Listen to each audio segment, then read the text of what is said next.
Hey, what's going on? I'm Matt O'Leary back with another video, and today's topic is going to be Adam Gase and the injury history as him with the Jets and the Dolphins. So his entire coaching career, his 4-year sample size, not just 1 year, a 4-year sample size. So before we get started, I just wanted to mention that you can follow me on social media at Matt O'Leary NY on Facebook, Twitter, and Instagram. So now that we got that out of the way, let's jump right into it. Adam Gase and the number of injuries that he has had as a head coach over the last 4 years is honestly crazy. Going back to 2016, keep in mind his team went 10-6 and they made the playoffs, but they still had a ton of injuries.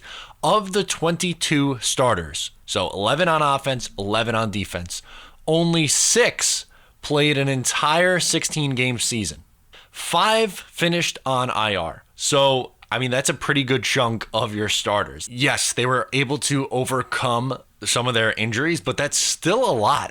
Only having 6 of your starters play for a full season is crazy. Tannehill missed time. Even though he had a good year, he still missed time, and they suffered injuries on the defensive side of the ball as well. Granted, they didn't go anywhere in the playoffs. They got bounced by the Steelers in the wild card round. It was a fluky 10-6 season, but nonetheless, they still made the playoffs, but injuries were definitely a part of the 2016 Dolphins. 2017, it got even worse. In 2017, the Dolphins sent 13 players to injured reserve.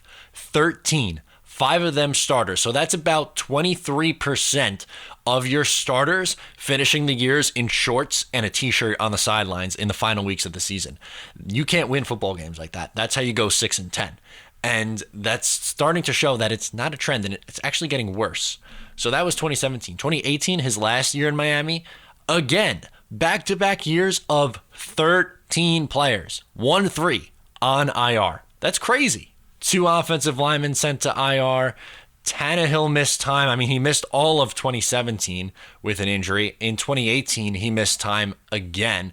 And Albert Wilson missed time too. They had a ton of key pieces on injured reserve. Again, not the first time it's happened. 3 years in a row, they were decimated with injuries. And now in 2019, we get to the Jets, and oh my God, the amount of injuries this team has had, it's been absolutely crazy.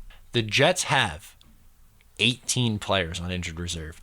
18. They could almost field an entire starting lineup with the amount of players that are on IR. It's crazy. It's literally crazy. And yes, don't use this as an excuse for Adam Gase. You can't. I understand that 18 guys being injured, how is any team going to overcome that? Or on injured reserve, I should say. But this is a trend with Gase. It's not like, it's just a bad luck year. They had a ton of injuries. No, in all likelihood, if Gase is back for 2020, there's probably going to be 10 plus guys finishing the year on injured reserve.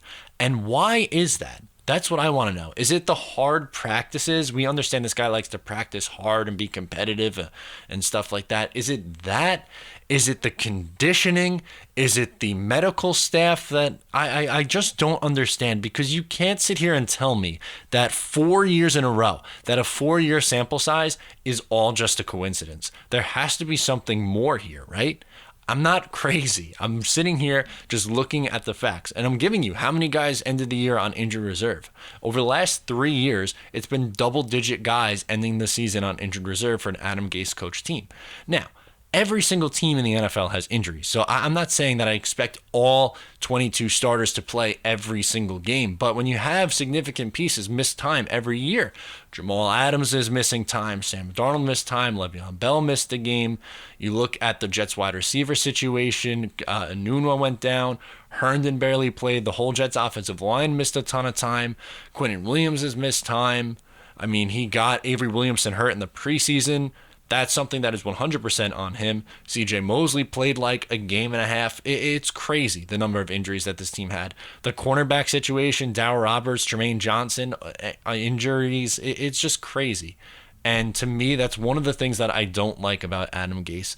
And yes, you can't necessarily pinpoint that on that's necessarily a bad decision that he's made in game. Avery Williamson one, yeah, that's a bad decision that he made in game that led to an injury. But it's got to be the off the field, or the behind the scenes stuff rather, that we don't see as much. The practices, the preparation, the training schedule. I don't know. Something is fishy here. And I think when you're trying to evaluate Adam Gase as a coach, this has to be a part of it. Because I just gave you all the numbers for the last 4 years. There's no reason why an NFL team should be hurt that often. It's just absolutely insane. Let me know what you think in the comments down below, or get at me on social media. Is this just a weird conspiracy theory, or is there some leverage here? Let me know. Get at me in the comments or on social media. Thank you so much for tuning in. Make sure to subscribe if you're new to the channel, and I'll talk to you next time.